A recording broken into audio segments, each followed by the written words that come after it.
হরে কৃষ্ণ। জয় নিতাই, জয় গৌ। সকলে ভালো আছেন? অবশ্যই ভালো থাকবেন, সুস্থ থাকবেন। প্রত্যেকটা ভিডিও দেখতে থাকবেন। সন্ধে 6:30 থেকে রাত্রি 8:30 পর্যন্ত ফোন খোলা। যারা দীক্ষা নিতে ইচ্ছুক তারা ফোনে কথা বলবেন। পয়লা বৈশাখ যেহেতু আমাদের নববর্ষ, আমাদের বছর শুরু হয় বাংলা নববর্ষ, আমাদের বাঙালি সনাতনীদের কাছে সেটা হচ্ছে পয়লা বৈশাখ। 1 জানুয়ারি কিন্তু আমাদের নয়। পয়লা বৈশাখটা আমাদের একদম বাঙালিদের জন্য। এই পয়লা বৈশাখের দিন কিছু কিছু নিয়ম যদি আমরা মেনে চলি তাহলে সারা বছরটা অবশ্যই আমাদের ভালো যায় এবং আমাদের মনেও শান্তি পাই। আমরা যদি ভালো কাজ করি তাহলে আমাদের মনের মধ্যে কিন্তু ভয় থাকে না যে আমি তো এই কাজটা করিনি, তাহলে কি হবে, আমি তো খারাপ করলাম।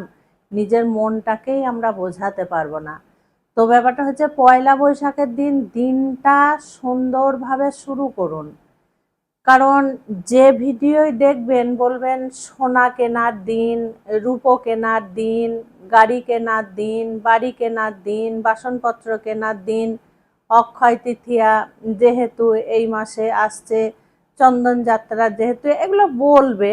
পয়লা বৈশাখটা কিভাবে আমরা শুরু করব, প্রথম দিনটা আমরা কিভাবে শুরু করব।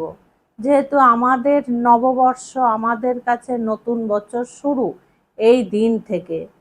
কাজেই পয়লা বৈশাখের দিনটা আমরা যদি সঠিক কর্মটা করি, যদি শুভ কাজ করি, যদি ভালো ভালো কাজ করি, তাহলে আমাদের মনে যতটা শান্তি পাবো ততটাই ভগবানের কাছে আমরা আশা করতে পারবো, ভগবানের কাছে কিছু চাইতে পারবো। তাহলে অন্তত আমাদের মুখটা তো ভগবানের কাছে থাকবে যে ভগবান, আমি তো নতুন বছর খুব সুন্দর করে পালন করলাম, খুব ভালো করে শুরু করলাম, তাহলে আমার তো এগুলো ভালো হবারই কথা। আর আমি যদি কিছুই না করি, শুধু শুধু যদি ভগবানকে আমি ডাকি এই দাও সেই দাও তাই দাও, তাছাড়া তো সেইভাবে কিছু হয় না। তো পয়লা বৈশাখের দিন সর্বপ্রথম যে কোনো দিন ভগবান সূর্যদেবকে জল প্রদান করেননি, সেও অন্তত পয়লা বৈশাখের দিন স্নান ইত্যাদি করে, ভালো বস্ত্র ধোয়া পরে, অন্তত 1 ঘটি জল নিয়ে সূর্য দেবতাকে দিন। সকালবেলা সূর্য দেবতাকে 1 ঘটি জল দিন, সূর্য দেবতাকে প্রণাম করুন, করে দিন শুরু করুন না। তারপর দেখুন না আপনারা মনে কত শান্তি পাবেন। এবং ঘরে পুজো করুন। সেই দিন ভগবানকে ফল, মিষ্টান্ন, দই এগুলো ভোগ নিবেদন করুন। একটু পরমান্ন করে দিন। সবচেয়ে ভালো জিনিস, শুভ জিনিস, একটু পরমান্ন ভগবানকে করে দিন। আপনারা 5 রকম কিছু না পারেন, দরকার নেই। ঘরে গোপাল আছে, পঞ্চতত্ত্ব আছে, রাধাকৃষ্ণ আছে, যাদের ঘরে যা আছে, লক্ষ্মী নারায়ণ আছে, লক্ষ্মী গণেশ আছে, অন্তত একটু পরমান্ন করে দিন আপনারা একটা তুলসী দিয়ে ভগবানের উদ্দেশ্যে। তারপরে আপনারা যাই যা খান না কেন, যাই যা করুন না কেন, সেটা আপনারা দিন শুরু করুন আপনাদের মতো করে। তবে ভগবানকে আগে নিবেদন করে, ভগবানের পুজো অর্চনা করে, সূর্য ভগবানকে জল নিবেদন করে। আর আমি বলবো না যে এটা খেও না, ওটা খেও না, সেটা খেও না, তাহলে ধর্মটাকে কেউ মানিয়ে নেবে না, সবাই ভয়ে পিছিয়ে যাবে। তো খাওয়া খাওয়ির ব্যাপারটা আমি এই কারণেই বলি না। হ্যাঁ, তোমাদের ইচ্ছে হলে তোমরা খাবে, তোমাদের যেটা ভালো লাগবে তোমরা খাবে, কিন্তু কর্মটা ঠিকঠাকভাবে করতে হবে। পয়লা বৈশাখের দিন, সেদিন বাড়ির কাছে কোনো দেবদেবীর স্থান থাকলে, মন্দির থাকলে সেখানে একটু পুজো দিয়ে আসুন। সে যে দেবদেবী হয় না কেন তাতে কোনো ক্ষতি নেই। সেখানে একটু মিষ্টি নিয়ে একটু পুজো দিয়ে আসুন, খুব ভালো হবে। সেদিন শিবের মাথায় জল তো আপনারা দেবেনই, ঘরে বা বাইরে। নারায়ণ শালগ্রাম যাদের আছে তারাও সেদিন দেবেন। এবং গোপালকে সুন্দর করে স্নান ইত্যাদি করিয়ে সাজধাজ করিয়ে তাকেও আপনারা ভোগ নিবেদন করবেন, যা পারবেন আপনাদের যেটা ভালো লাগবে সেইভাবে। পয়লা বৈশাখ এখন তো প্রচণ্ড রৌদ্রের তাপও হয়ে গেছে, গরমও পড়ে গেছে, আপনারা একটু শরবত করে দেবেন গোপালকে, একটু ফলের রস দেবেন গোপালকে, যে কোনো ফল, একটু লেবু, একটু আঙুর যা নিয়ে আসবেন, একটু তরমুজ, ফলের রস দেবেন বা একটু তরমুজ আপনারা দেবেন। তো এইভাবে আপনারা যদি পয়লা বৈশাখ শুরু করেন তাহলে আপনাদের গোটা বছরটা অবশ্যই ভালো যাবে। আর অনেক মায়েরা আছে সেই সমস্ত মায়েরা কার্তিক মাস সেইভাবে পালন করে না, আমি দেখেছি। কারণ কার্তিক মাস যে এইভাবে সুন্দরভাবে পালন করতে হয়, দীপদান করতে হয়, সেগুলো কিন্তু আগেকার যে মা ঠাকুমারা, দিদারা, তারা কিন্তু সেইভাবে জানে না। কারণ সেইভাবে রীতি রেওয়াজ তখনকার দিনে ছিল না। এই যে দীপদান করা, এই যে আকাশ প্রদীপ দেওয়া, এইগুলো কিন্তু ছিল না, মায়েরা জানে না। সেইভাবে মায়েরা কার্তিক মাসটা পালন করে না। কিন্তু আমি দেখেছি গ্রাম বাংলার বয়োজ্যেষ্ঠ ঠাম্মা বা মাসিমা বা পিসিমার মতো যারা আছেন তাদেরকে আমি দেখেছি বৈশাখ মাসটা খুব সুন্দর করে পালন করেন ওনারা। আমি দেখেছি বৈশাখ মাসে সমস্ত গাছে জল দেয়, মন্দিরে মন্দিরে জল মিষ্টি দেয় এবং গঙ্গার ঘাটে স্নান করে আসে। তারপরে অশ্বত্থ গাছের নিচে, বেল গাছের নিচে সন্ধ্যার সময় প্রদীপ দেয়, সন্ধ্যার সময় হরে কৃষ্ণ তারা গায় এবং এই গোটা বৈশাখ মাস তারা নিরামিষ খায়।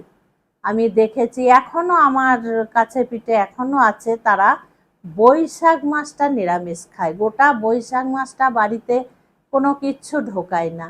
আবার অনেকজনকে আমি দেখেছি বৈশাখ মাসে মাছ খায় কিন্তু কোনো মাংস বাড়িতে ঢোকায় না, বলে আমরা বৈশাখ মাসে মাংসটা খাই না।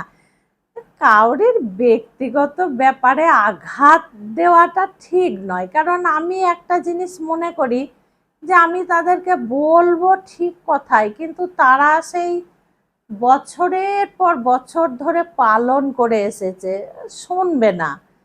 আমার কথা তারা কেন শুনবে? শুনবে না তারা। হয়তো একজন শুনলো, বাড়িতে আরো 10 জন আছে, তারা তো সবাই শুনবে না। তারা বলবে আমরা যেমনভাবে পালন করে এসেছি আমরা সেইভাবেই পালন করব। আমরা মাছ খাই, আমি মাংসটা খাই না, খাবো না। কিন্তু যেই বলবো মাছটাও খেও না, বলবে একটা মাস আমরা মাছ না খেয়ে থাকতে পারবো না। যাই হোক, সেটা তাদের ভাব, তাদের ব্যাপার। তবে আমার সন্তানদেরকে একটা কথাই আমি বলবো, গোটা বৈশাখ মাসটা তোমরা খাবে, যা তোমাদের মন চায় খাবে, তবে বৈশাখ মাসটা খুব সাবধানে পালন করবে, খুব সুন্দরভাবে পালন করবে, সবকে জলদান করার চেষ্টা করবে। আর পয়লা বৈশাখের দিন যেন অবশ্যই ভগবানকে একটু পরমান্ন করে দেবে, একটু ফলের রস দেবে, একটু তরমুজ এনে দেবে, একটু কলা এনে দেবে, একটু দই, ঠান্ডা দই একটু দোকান থেকে এনে দেবে, বা বাড়িতে তোমরা একটু চিনি, একটু লেবুর রস, একটু লবণ দিয়ে তোমরা শরবত করে দিলে ভগবানকে, অন্তত পয়লা বৈশাখের দিনটা এইভাবে তোমরা পালন করো। তারপরে তোমরা পয়লা বৈশাখ তো প্রথম দিন বছরের, খুব ভালো দিন, যেহেতু দিনটা শুরু হচ্ছে, তো শুভভাবেই শুরু হওয়াটা খুব ভালো। ঘিয়ের প্রদীপ, একটা ঘিয়ের প্রদীপ তোমরা গোবিন্দর সামনে দিতেই পারো। আচ্ছা, একটা গুরুত্বপূর্ণ কথা আমার মনে হলো, যে মায়েদের একটা ঘর, সেই ঘরেই ঠাকুর আছে, সিংহাসন আছে, বা সেই ঘরেই মায়েরা ঠাকুর রাখে। তো এখন তো গরমের সময় ফ্যান তো ঘরে চলবে, তাহলে মা হয়তো আমাকে বলবে যে মা আমাদের তো একটাই ঘর, এই ঘরে ফ্যান চলে, তাহলে আমরা প্রদীপ কি করে জ্বালবো? প্রদীপ তো নিভে যাবে। এটা কিন্তু অনেক মায়েদেরই প্রশ্ন। না, এটা নয় ঠিক, মানে যে প্রদীপ জ্বালবই না এটা ঠিক নয়। একটু 2 মিনিট কি 1 মিনিট প্রদীপ ফ্যানটা বন্ধ করবে, প্রদীপটা জেলে ভগবানকে দেখাবে বা আরতি করবে।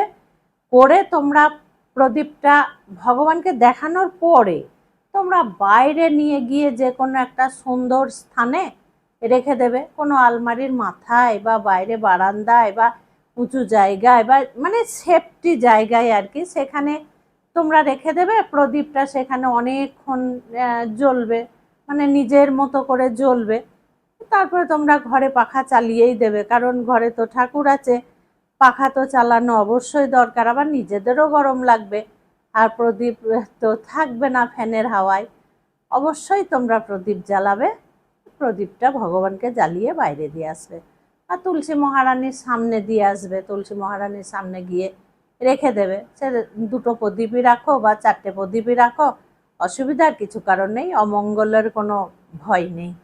খুব ভালো থেকো, সুস্থ থেকো। দেখেছো তো তোমাদের কত বিষয়বস্তুগুলো আমার মাথায় থাকে, আমাকে বলতে হয়। মায়েদের প্রশ্ন থাকতেই পারে, কারণ গরম পড়ে গেছে। শীতের সময় হয় না, শীতের সময় ফ্যান চালানোই যায়, এই প্রদীপ জ্বালানোই যায়, ফ্যান তো বন্ধ থাকে তখন। আর এখন তো তা হবে না, এখন তো ফ্যান চালাতেই হবে। খুব ভালো থেকো। আজকে আসছি। হরে কৃষ্ণ, জয় নিতাই, জয় গৌর।